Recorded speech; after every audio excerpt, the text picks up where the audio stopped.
All right, welcome back, everybody. I'm here with finally, I believe this is my fourth Decktech on the channel, and we're finally going to have a blue-black mill deck. Thus is my namesake, Glimpse the Unthinkable, and it's in the deck, don't you worry. And we've got another budget deck. It's $45.59, just got under our $50 budget. So it's Lazov, Demir Mastermind. He's the first commander I ever built, and I love him. I've loved his character since I learned about him in the lore, and the Demir Guild. I've always been a blue-black player, and I love mills. The first deck I ever built in Magic was a mill deck. And thus in Commander, my first deck was mill. And I love the fact that he just tosses stuff. You can just toss like handfuls of cards from 3 different decks into the graveyard, and of those, like usually like 6 to like could be 20 or more cards that you drop at once, you get the best creature, and he's hexproof on top of it always. So good. This is a modified version of my deck that I built. It's got a lot of some of the older cards I use, but I've updated it but keeping it reasonable. I have it called, I love the name. It's Deck Tour 2013. So that's the year that Lazov Demir Mastermind came out. It's probably when I built him. And it's funny because it's like, yeah, this is my deck tour for you guys, but also it helps your opponents take a tour of their own deck. You're helping them see all their cards, which isn't that what you want to do when you sit down at a Commander game, is see all the cards you sleeved up to play. You can let your opponents know you're welcome. So, we're going to go over some of the end game real quick, which is Sir Conrad and Duskmantle Guildmage. We could not afford Mindcrank to go in this deck. We don't have the budget for it, but it's a really good card if you would like to look that up. But Sir Conrad, he's 3 colorless, 2 black for a 5/4, and whenever another creature dies or a creature card is put into a graveyard from anywhere other than the battlefield, or a creature card leaves your graveyard, he deals 1 damage to each opponent. And that's great because the fact that it hits everybody, so good. It weaponizes our mill, which is the weakest way to play the game. And then we have Duskmantle Guildmage, which is whenever a card's put into an opponent's graveyard from anywhere, this turn they just lose 1 life.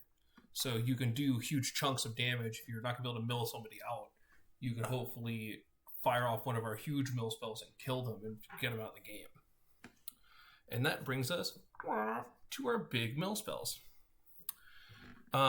This category I made for anything that mills, I believe, like more than 10 cards. And specifically more than 10 cards and hits multiple people usually was my goal for this spell. It also contains Cut Your Losses and Teresian Mindbreaker and Riverturn Monument, which are our big endgame toss half the library and mill the rest of the half of the library cards to end the game with a mill victory for the table. Another way to do that is Consuming Aberration. This creature's power toughness equal number of cards in your opponent's graveyards. It's going to get big. We have ways to make it unblockable. And whenever you cast a spell, everyone mills to the mill a land. And that's great. Well, I think it's exile. This doesn't actually count as mill.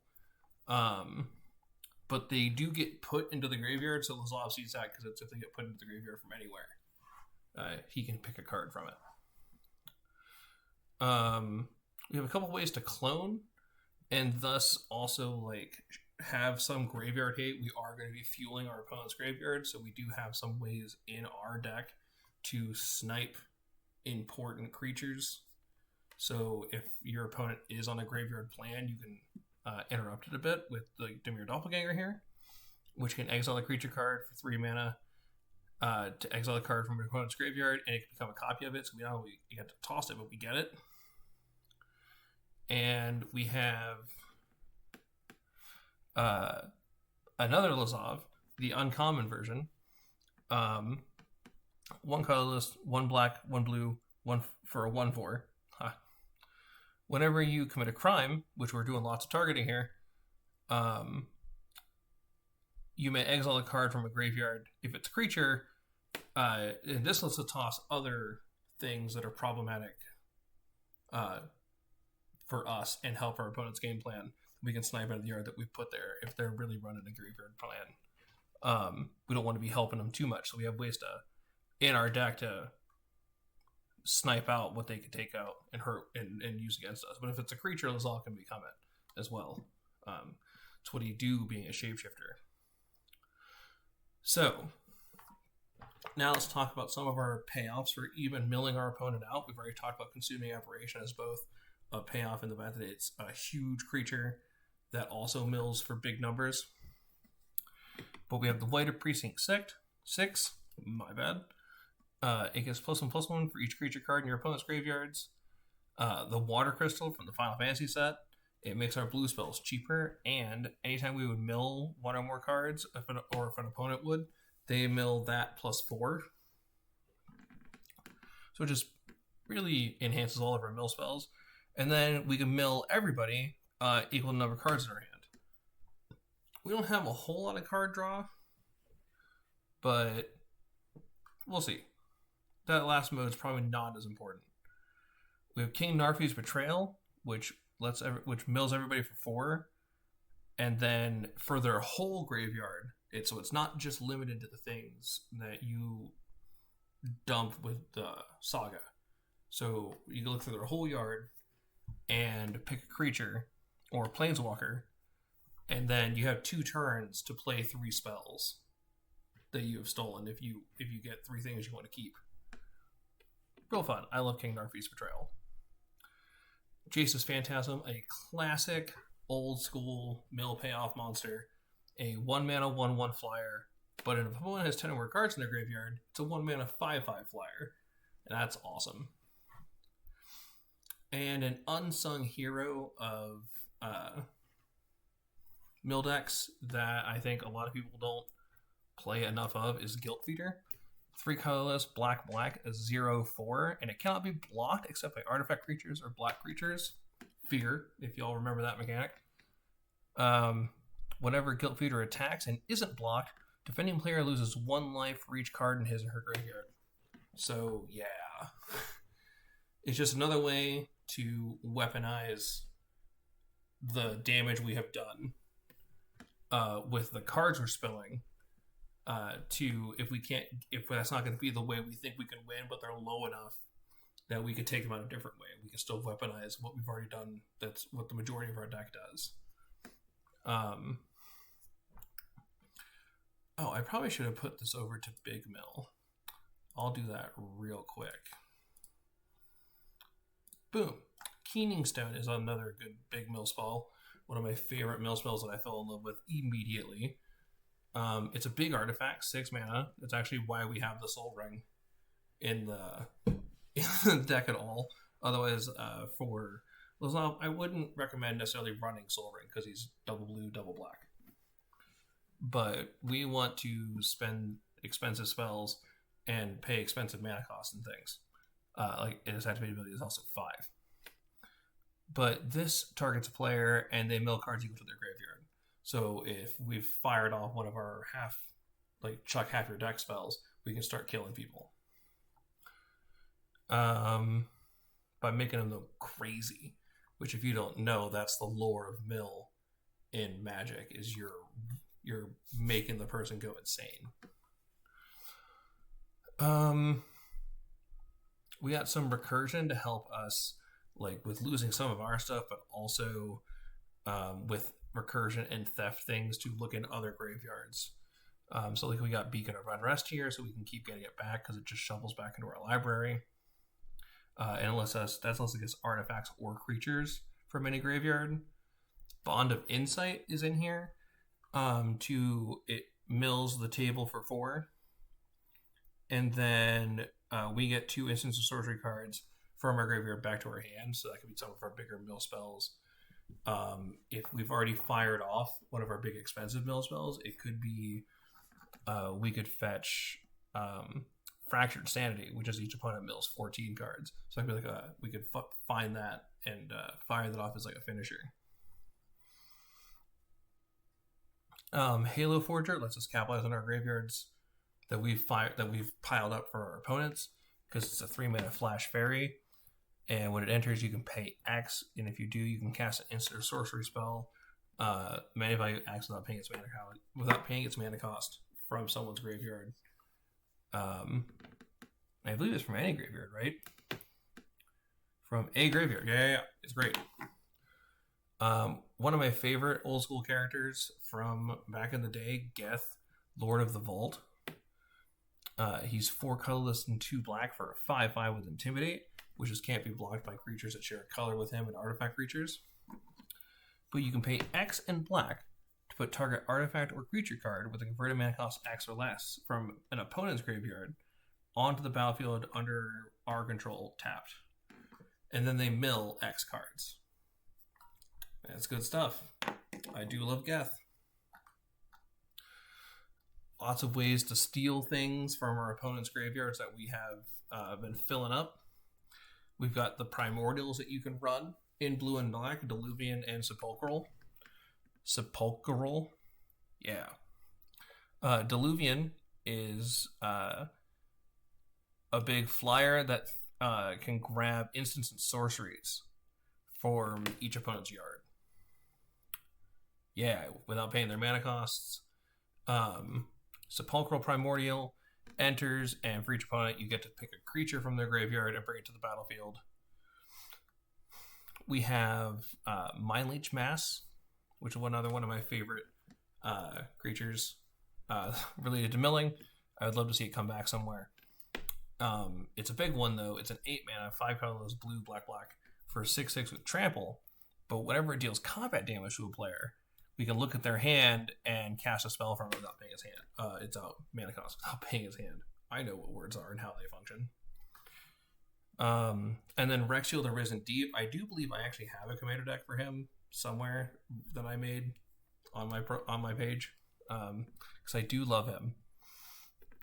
3 colors, blue, and black for 5/8 with Island Walk and Swamp Walk. Keywords I really wish would come back. I enjoyed them. I think Land Walk is cool. It basically means if your opponent controls whatever land is described for the walk, the creature has unblockable to them. So to other Dimir decks, Grxylbxsylgd is unblockable. Basically. Whenever he deals combat damage to a player, you may cast a target instant or sorcery from their graveyard without paying its mana cost, and then exile it if it goes back to the graveyard. Similar with the Whispered Dagger. Whenever he deals combat damage to a player, you may cast a creature from that player's graveyard this turn. You may spend mana as over mana of any color. Talent of the Telepath. It not only lets us steal stuff, but it lets us mill. Yeah. So they reveal 7, and then you get to cast an instant or sorcery from them without paying mana cost. They dump the rest. But if we have Spell Mastery, which is if you have 2 or more instant sorceries in your graveyard, do X, and our X is you get 2 instant sorceries from the 7. So that's fun. Similar to that vein, we have Memory Plunder. It's just cast an instant or sorcery card from an opponent's graveyard without paying its mana cost. So for 4 mana at instant speed, we could fire off anything we've milled from our opponent's graveyard. It's an instant sorcery. And that's so good. You can snatch a board wipe if you need it. It's great. So good. And then similarly with Reenact the Crime, if a card has been used, like that has been sent to the graveyard this turn, you can exile it and copy it and cast a copy without paying its mana cost. Good, fun stuff. Just some classic Dimir. Eldest Reborn also is removal and will reanimate. We got Drown in the Lock as another mill payoff. This is removal, and it's Counterspell, which is also removal. Night Howler is another classic from Theros block, and a grave payoff. So it gets +X, where X is the number of creature cards in all graveyards, much like our white to Precinct 6 gets bigger. But this lets us enchant a creature with it, or just play the creature, because it has Bestow. Our bit of draw that we have is Gonti, which is draw and kind of mill. But he enters, you look at the top 4 cards from one's library, you get one of them face down, put the rest of the bottom of their library in a random order. Oh, so it's not mill. I couldn't remember that. And then you may cast a card for as long as it remains exiled, and mana of any color could be spent to cast it. So you get to draw a card from the top 4 of target opponent's library. We also have End of the Story here, because we're most likely going to be filling graveyards. So it'll probably only cost 4 mana, and 4 mana instant speed, draw 4 cards. That's good stuff. Pilfer plans to get us to draw some cards and maybe mill something to turn our Lazov into something that could be useful. And then Thoughtscour, same principle. A quick draw, mill. You can maybe... It allows... My favorite part about running this deck is it allows for those moments where it is not... This is my heart. I love gambling, and I do it the most in low risk environments, like in games and stuff like this, where sure, is there any way for me to block or swing with my Lazov Dimir Mastermind and then fire off a Thoughtscour and be like, yeah, this will pay off, I know this will be good, but there's that chance where you're playing with the green player and they've got these huge, big, scary threats, maybe even packing some Eldrazi. And you Thoughtscour them, and it's not an Eldrazi that shuffles, and they drop it in, and you're like, oh, well, suddenly my Lazov is now a Hexproof Ulamog the Ceaseless Hunter. That's scary. And it's so cool. It leads to such big, interesting moments, even if it's not optimal or even something you can really realistically plan for. But it's so much fun. The other thing I would like to mention that I love with this deck, and it happened completely on accident, is I'll show you down here. It doesn't generate any tokens over here. We can filter for counter. It doesn't generate any +1/+1 counters. The only thing that has counters on them are the sagas, which are easily trackable. And the only other thing that shows up down there is the Cruel Somatophage, which is the creature you can put on an adventure, which is also pretty easy to track. So this is a very accidental pub style deck. If you're not familiar with pub style decks, it's a emerging theme with the complexity of Magic. People building decks that are designed to not produce any tokens or counters or anything extraneous, so you can just take them with you, shuffle them up, and play basically wherever you are. You don't need all these accessories and things. And I love the idea. I'm going to probably start doing more of those, maybe intentionally. We'll see. But it was nice to work out that my first mill deck turned out to be a mill deck you can bring with you anywhere and sit down and play. So thank you so much for watching. Be excellent to one another. And if I could get a like and subscribe, that'd be great. Have a good one.